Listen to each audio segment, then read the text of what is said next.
I'm Sam Harper, Northwest Iowa's independent sales rep for BigIron Auctions. And I'm here today to go over this week's BigIron Tidbit, to answer common questions I receive from buyers and sellers about BigIron auctions. Today we're going to discuss sales tax exemption. Commonly I'll receive a phone call from a new buyer after a sale is completed and they've received their invoice and they have sales tax applied, and they wonder how to take care of that because they are probably exempt as an agricultural producer. Well, the process is quite simple, and the reason is also quite simple. By law, BigIron is required to charge sales tax unless they have a applicable state's sales tax exemption form on file. So when you receive your invoice, there'll be a digital format to do that. And we're going to go to my desktop here shortly, and I will show you how to do that. All right, we've logged into the website for BigIron.com, and up here at the top, you'll see my login, your account, Sharper, is my account name.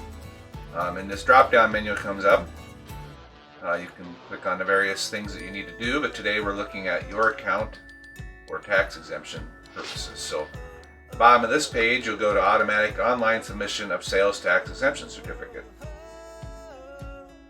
You can click your state and the certificate type. In this case, it's agricultural is what we're talking about.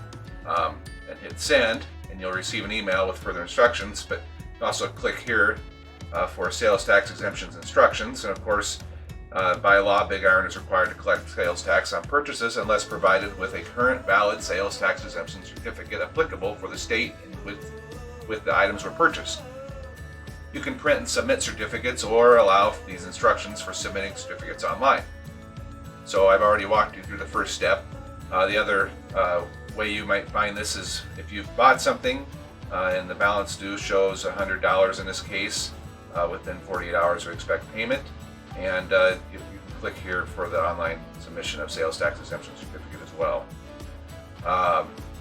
So then I already told you about step one. Click the state and the purpose of the type of certificate. An email will be sent, as I said, with instructions for submitting the certificate through CertCapture. You'll want to click on the link in the email body, and it'll take you to the terms in a new browser window. You'll want to create. An alternative would also be to, on the next page, to the drop-down menu, select the state and reason for tax exemption. And then step 6, you'll want to fill out the company details to complete the document. And finally, there'll be a signature portion where you can use your finger if you're on a tablet, or a mouse if you're at a desktop computer. And then in the last part, you'll be provided the following document, and it'll be pending until it's approved at the office and placed on file. So that's the short process for getting your exemption certificate filed with BigIron. In the future, if you purchase other things that are exempt, I often get asked, and now you know how to take care of that. Purchase other things that are exempt. Well, I appreciate you tuning in to today's BigIron Tidbit. We'll come back next week and we'll answer some more questions that I commonly receive. And until then, have a great day.